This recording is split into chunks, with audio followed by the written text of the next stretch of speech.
process of pork through some legislator, and the money hadn't come in yet, and so they kicked me out on the street, and then in a process that recreated part of Kramer versus Kramer, I found a new job in a week and started working again. And what was that position? That's a strange one. Oh, yeah. I was just a good, real records manager working with school districts to help them organize and their records, control their records, keep the records they needed, and throw away the records they didn't need. And for that, I worked at the Albany, Schoharie, Schenectady. We never used the acronym for that, BOCES, which is a Board of Cooperative Educational Services, which is sort of like an extra level of educational bureaucracy Yes. that we put on. It's the meat of the school sandwich that has the schools at one level, the BOCES in the middle, and the state education department at the top. And that's where I went next, the state education department. How long were you there? Well, that's the same as the state archives, which is part right, of it. So but I it's mean 24 years, so quite a long time. But in quite that a few particular jobs. role, The one that I moved. the BOCES role. Oh, the BOCES role? A year. Oh, okay. A year. It was a second grant-funded job. And that's a real problem in archives, is that people start with grant-funded jobs. And they've got to get out of them. And I said, I've got to get out of this job. Not because I don't like it, it's fine. You know, I'm doing a lot of interesting stuff. It's because I need to get to a job that's permanent. And so, strangely, I found a job in Albany when I went to the Society of American Archivists conference when it was in Philadelphia. And I said, well, let's see what kind of jobs there are. And I said, wait a second, this job's just a couple miles farther from home than the last one. I should apply for this one. And got that job after 3 interviews in the same day. Wow. It seemed inefficient to me. And stayed there for a long, long time. Yes. Longer than you've stayed anywhere. You just move. Not anymore. No. Not anymore. 10 years in my role at FIT. That's a long time. I'm not very gonna say it's not. satisfied. And Very pleased. And you came down here so that I had to follow you down here. Yes. It's just terrible that I had to do that because I love it down here so much more. My work is actually more interesting. The people, not all the people, but the people in general are better. And of course, I'm with you. Yay. Yay. So these are interesting stories to think about, but Yeah, I'm excited to hear the stories of our subjects coming up.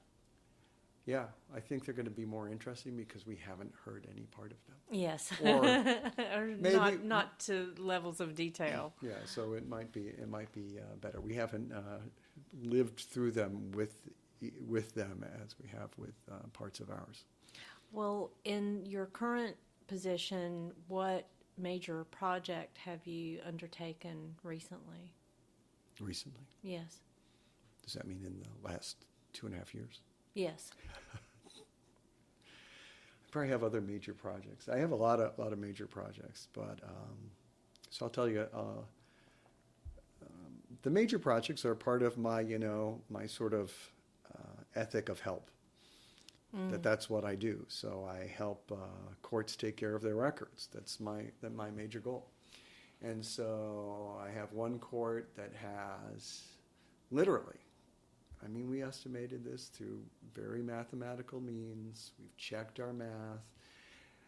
18 tons of records and cabinets on one floor. A floor that, by the way, is not rated for that many Ouch. that many pounds per square foot. Oh, God. And so we need to solve that problem. And the solution can't be, let's build a storage area to hold these permanent records. These are all archival records. And when you say permanent, you mean what exactly? I mean, I know what you mean, but I don't know if our listeners will know. Well, if we have non-archival listeners, permanent pretty much means we think we're going to keep them forever. Right. Permanent may not mean permanent because we don't really know. But we can keep them forever, but we don't have to keep them in their paper form. Right. And we're not going to because it's going to take up too much space. And actually also because they're more endangered in their paper form. In their paper form, they're unique. And they're in one place. And if the floor goes down and collapses, we'll probably be able to get them and save them all, but maybe not. But if we can get them in electronic form, our digital storage is excellent at my work. And it's excellent because of the work of the records manager who preceded me to make sure that they had real standards for the archival preservation of long-term records. And so if we have those digital copies, we will have them on 3 live servers in the state and scores of offline tape backups. So it will be impossible to lose those records. Nice. And we know if they get corrupted. And if something gets corrupted on a server, we can replace it. But our storage is so good that we have never, in all the years that we've run it, lost a single bit of data. Wow. Not even one bit of data. So I believe in those guys. I believe in those IT guys. Oh, they sound tested for sure. They know what they're doing. Yeah. Though we've kind of pushed them hard. And so I have another court that has records that have been sitting in a basement. And this basement is like one in Finland we'd call a sauna. And in the sauna, it's just unbelievably hot and humid and wet. And it's not really good for paper. And then it gets a lot drier when the steam isn't playing out. And then it's had over 7 documented floods in the last 5 years. Oh. Mostly really short, but they're just adding humidity. So it's all this fluctuation, temperature and humidity fluctuations, incredibly severe. So severe that the court clerk there says these records can't be microfilmed. And I said, everything can be microfilmed. Anything you can see can be microfilmed. Anything you see can be scanned. It's just we can't put them through a feeder. Right. And we're going to scan these because that'll be the most portable way for us, and we'll be able to protect that without adding too much extra cost. So there's that. There's digitizing all the incoming records of one of our highest appellate courts, our second highest appellate court. And these are as they come in. Eventually, we'll be scanning them like that. So some of this is day-to-day work of the court. Some of this is dealing with their archival records. And the big one, probably the one you're asking about, is the one that started longer ago, maybe the longest ago, and that is dealing with the records held by the New York County Clerk. The New York County Clerk is an employee, is a judge, and is an employee of the New York State Unified Court System. And the clerk's office maintains a huge quantity of archival court records, probably 10,000 cubic feet, far in excess of most archives in the country, since most archives tend to be small. And we are inventorying all of them. We're boxing them all up. We're developing fairly complicated descriptions to try to show people how these records have been managed and changed over years.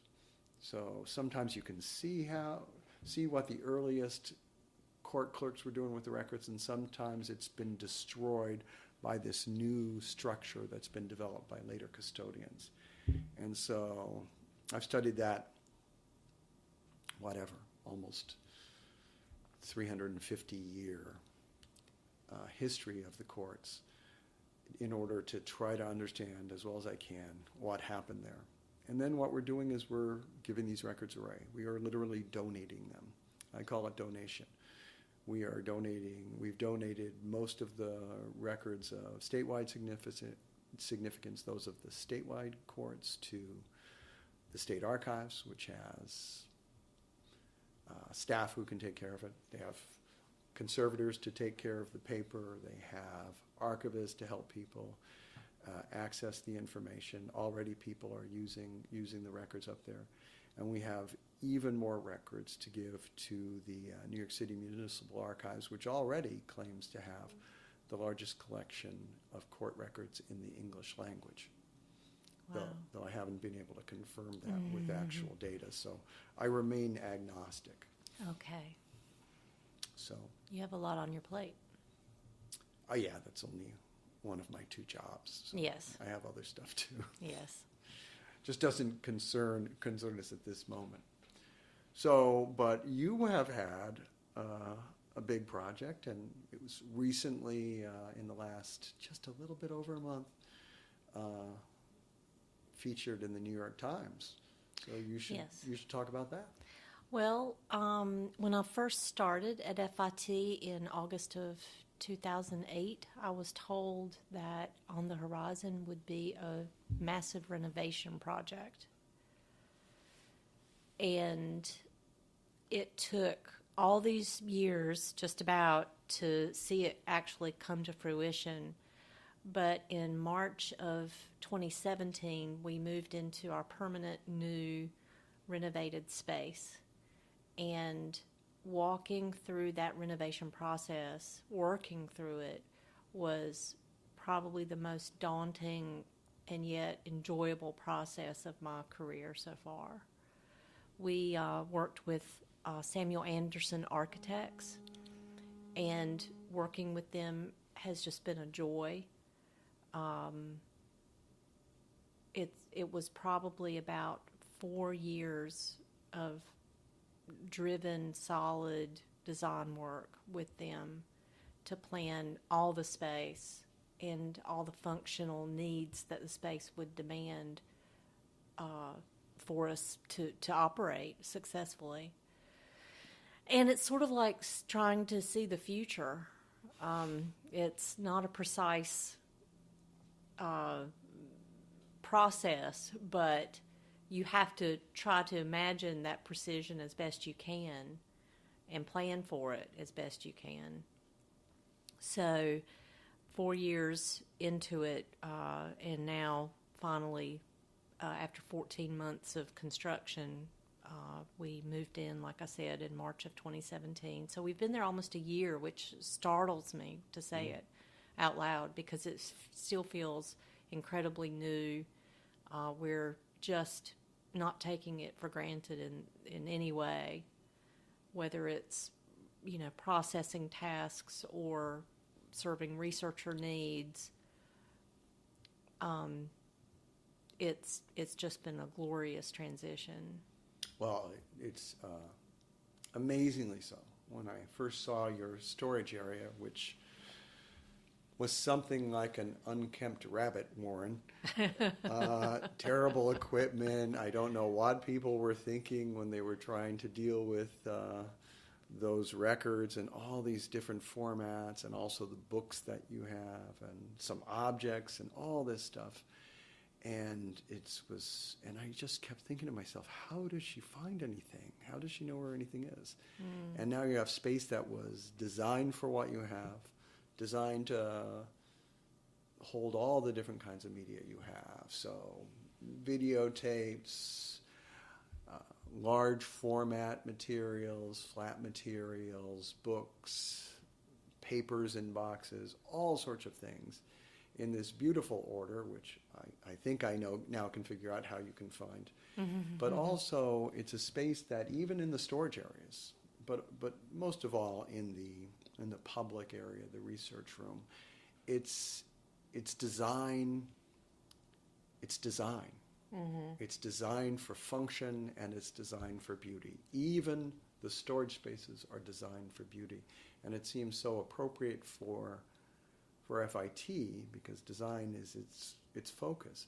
Yes. But it's also appropriate because I think it's better for you humans to work in beautiful spaces. Well, and the staff that I have commented on the joy of doing work in the space.